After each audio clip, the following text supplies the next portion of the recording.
Hola, buenas tardes. Soy alumna de la Universidad Popular de Los Ríos, del plantel Jonuto Tabasco, de la carrera Licenciatura en Derecho.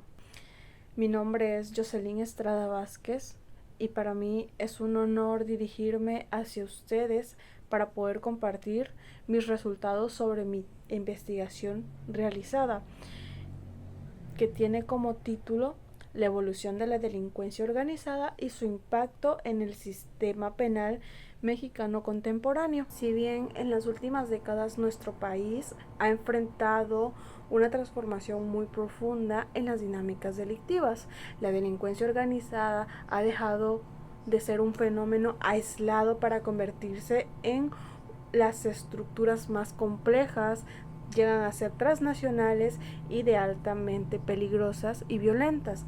Son capaces para desafiar la capacidad que tiene el Estado para garantizar justicia, seguridad y legalidad.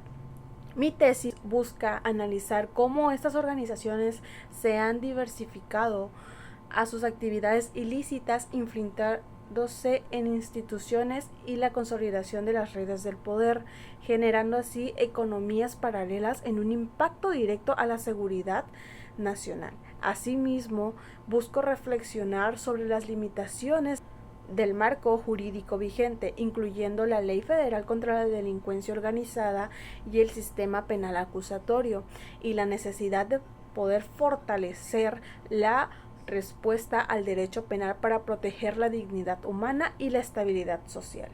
Con esta investigación, mi objetivo es aportar una visión más crítica y ética que permita comprender la magnitud de este fenómeno y poder abrir el debate sobre las reformas necesarias para enfrentar este desafío que hoy se le conoce como delincuencia organizada. En México, más del 60% de los homicidios son dolosos y están vinculados principalmente a la delincuencia organizada. Como señala Luigi Ferrajoli, el derecho penal enfrenta su mayor desafío cuando la violencia se institucionaliza. Las preguntas que yo me hice para lograr esta investigación fue a qué niveles llega su influencia del estudio de la sociedad el fenómeno de la delincuencia organizada, cuáles son las estructuras de la delincuencia organizada y sus principales delitos cometidos por este fenómeno, cómo el derecho penal ha influido en la delincuencia organizada y quiénes son los líderes y cuáles fueron sus funciones. Se plantea como hipótesis central que la presencia y la expansión de la delincuencia organizada en México ha incrementado de manera significativa a los niveles de violencia, corrupción institucional y la percepción de la inseguridad a la sociedad mexicana.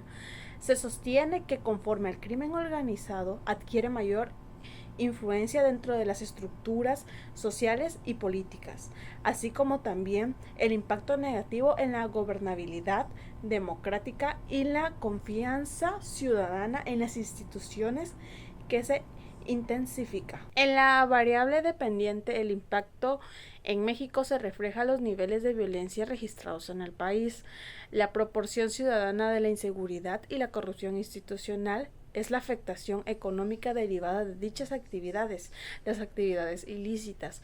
Estas variablemente se constituyen en un efecto observable en la presencia y la expansión de la delincuencia organizada. Mientras que en la variable independiente, la delincuencia organizada se entiende que es un conjunto de actividades ilícitas realizadas por grupos criminales, tales como llegan a ser el narcotráfico, la extorsión, la infiltración en instituciones gubernamentales. Esta variable representa el factor causal que influye en distintos ámbitos de la vida social, política y económica en México.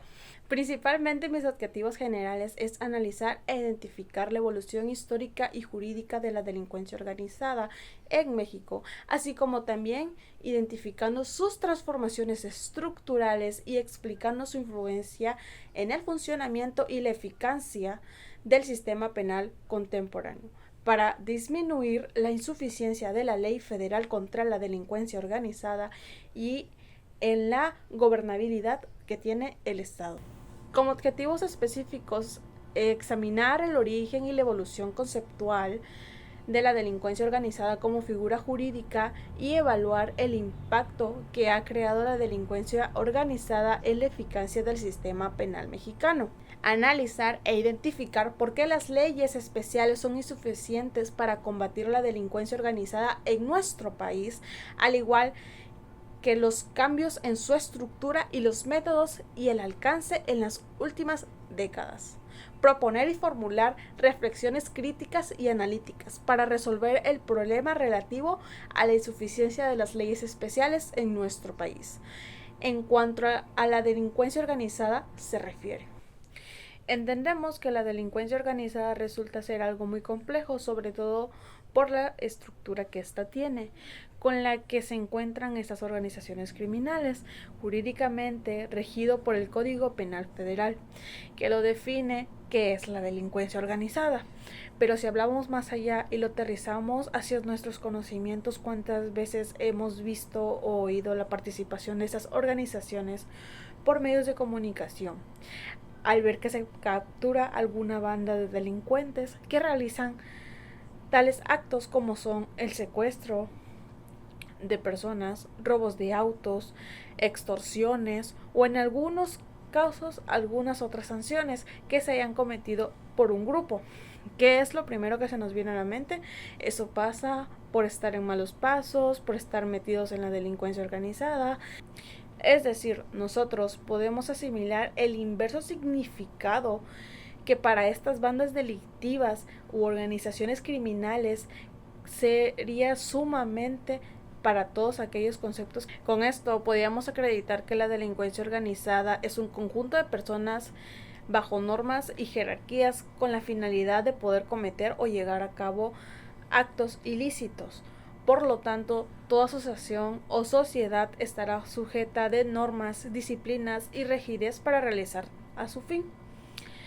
Así que la delincuencia organizada actuaría como una sociedad de crimen, ya que su fin es obtener ganancias lucrativas de las actividades ilícitas. Estas estructuras son tan sofisticadas que permanecen ocultas hacia el público, y estas solo se revelan parcialmente cuando alguno de sus miembros es detenido. Es habitual referirse a ellas como la mafia o el mob, y sus integrantes como mafiosos o gángsters, aunque el término gángsters proviene del inglés gangs, que significa banda. En México es adoptado para identificar a miembros o agrupaciones criminales. Con esto y en otros aspectos hacen de la delincuencia organizada que lleguen a ser una élite de poder. No solo hablamos de su economía, sino que también de unas esferas que éstas llegan a poner en riesgo la seguridad de las sociedades enteras, y que éstas quitan el vigor que tiene una figura que es el Estado como regulador de las conductas. Según los estudios sobre la delincuencia organizada, se dan a inicios a partir del siglo XX, realizado por los criminólogos estadounidenses, especialmente por John Ladesco, mismo que publicó en 1929 que se realizó el llamado Organizada Crime in Chicago, que básicamente ese sería el estudio formal en el que se enfoque sobre tal problema. De este mismo siglo, la delincuencia organizada cobró una mayor fuerza a las circunstancias propias y al entorno o a su relación que lo rodeaban. Con esto se llevó a cabo a los principales capos de la delincuencia organizada, los principales cárteles que surgieron. Si bien las organizaciones criminales ocupan de una organización casi perfecta, bien estructurada, un poco de capital financiero, personal, códigos, disciplina, políticas rígidas y sobre todo una área más interesada en una organización aparte del departamento financiero. Su dirección, por así decirlo, la cual representará por los jefes más conocidos como los grandes capos de la mafia, quienes operan en un entorno clandestino y su poder es bastante vasto y sanguinario. El Cártel del Golfo se consolidó como una de las organizaciones criminales más influyentes en México. a partir de la década de 1980. En 1984, Juan García Abregón asumió el control de una operación de narcotráfico que había iniciado su tío, dedicada principalmente al tráfico de marihuana y heroína. Bajo su liderazgo, el grupo salió cualitativo al establecer su acuerdo con el Cártel de Cali, una poderosa estructura colombiana que buscaba hacer nuevas rutas hacia Estados Unidos y la ofensiva norteamericana, con sus corredores en el Caribe. El Cártel de Tijuana, también conocido como la Organización Arellano Félix, tuvo sus orígenes en el estado de Sinaloa. Al igual que la mayoría de los grandes cárteles mexicanos, sus fundadores trabajaron inicialmente bajo la dirección de Miguel Ángel Félix Gallardo, alias El Padrino, quien en los años se consolidó una red criminal dedicada al tráfico de la marihuana y la heroína en los Estados Unidos, acompañada de los más tarde conocidos el Cártel de Guadalajara y entre otros sus colaboradores de Pedro Áviles Pérez, Rafael Caro Quintero y Ernesto Fonseca Carrillo. La investigación se desarrolló dentro del paradigma cualitativo, el cual se enfoca en comprender la profundidad de los fenómenos sociales y jurídicos. El enfoque cualitativo me permitió observar de qué manera las leyes, las políticas públicas y las prácticas sociales se relacionan en la construcción de respuestas del Estado frente al crimen organizado. El tipo de investigación que yo realicé fue documental y descriptivo. Documental porque se fundamenta por la recopilación y revisión de análisis y fuentes escritas y oficiales, entre lo que incluye la legislación nacional, jurisprudencia y los informes de los organismos internacionales como la Organización de las Naciones Unidas, la ONU, y la Organización de los Estados Unidos Americanos, la OEA. Las estadísticas generalmente por el Instituto Nacional de Estadísticas y Geografía, el INEGI, así como también la literatura académica. Al igual que se reconoce descriptivo porque busco detallar y caracterizar los documentos que se configuran la delincuencia organizada en México y sus impactos en el sistema penal contra las respuestas que se tienen los estatales frente a este dicho fenómeno. La población y sus sujetos en la población. Esta investigación fue conformada por documentos normativos, doctrinales y estadísticos relacionados con la delincuencia organizada en México, comprendiendo el periodo del 2000 al 2025 aproximadamente. Se definió como población objetivo el conjunto de expedientes del Poder Judicial, la Fiscalía General del Estado y la Fiscalía General de la República, la unidad del análisis por cada expediente y la muestra y el muestreo. La muestra conforma por el conjunto internacional de fuentes relacionadas bajo criterios de relevancia, actualidad y confiabilidad. El muestreo es de carácter no probabilístico y de tipo internacional. La muestra se conforma por un conjunto intencional de fuentes seleccionadas bajo criterios de relevancia, actualidad y confiabilidad. El muestreo es de carácter no probabilístico y de tipo intencional, dado a que fueron dirigidos únicamente a aquellos documentos que podrían aportar información significativa para el análisis del fenómeno de la delincuencia organizada en México.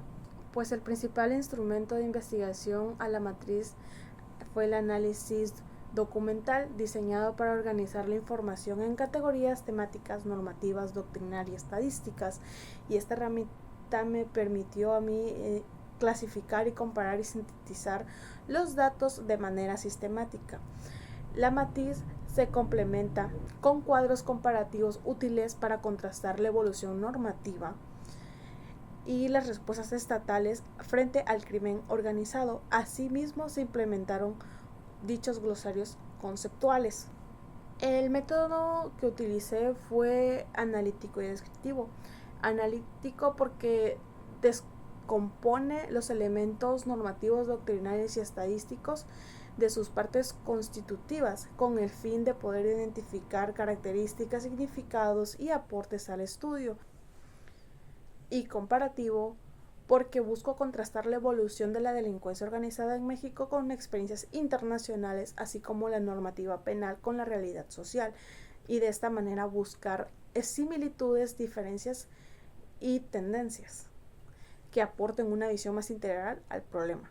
Yo tengo una propuesta integral para reducir el narcotráfico y la delincuencia organizada en México.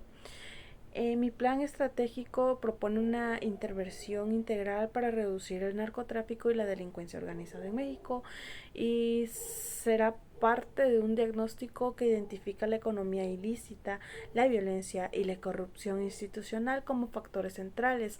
La estrategia se articula en diversos ejes, como lo es la prevención focalizada, la disrupción financiera y la logística, al igual que las reformas de justicia y anticorrupción, gobernanza territorial y seguridad inteligente, cooperación internacional y políticas mediante las fases de implementación y un piloto con el propósito de lograr reducir la sostenida y verificable de la violencia y los ingresos ilícitos para fortalecer la confianza ciudadana en las instituciones.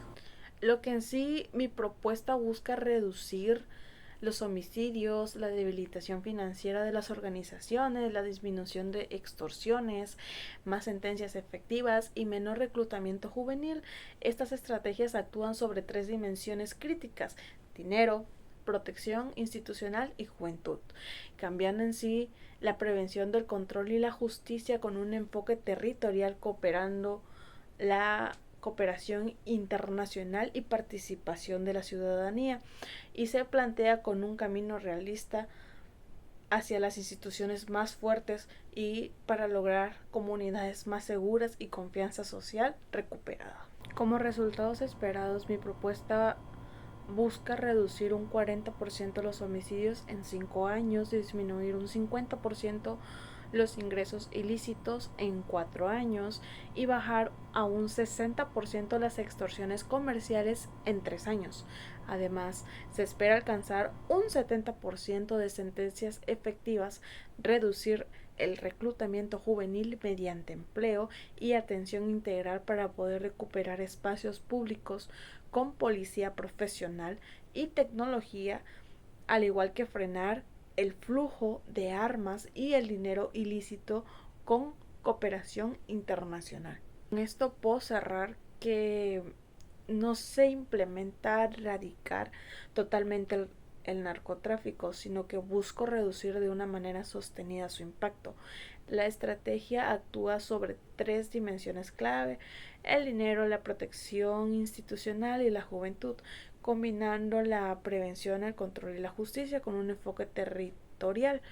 Para la cooperación internacional, en sí lograr esta confianza social que se construye entre comunidades más seguras y resilientes, para que el día de mañana no vuelva a volver a surgir, por así decirlo, o si llega a surgir, pero de una manera más moderada y que no se desplome tan alto, sino que ya sea un poquito más controlable la situación.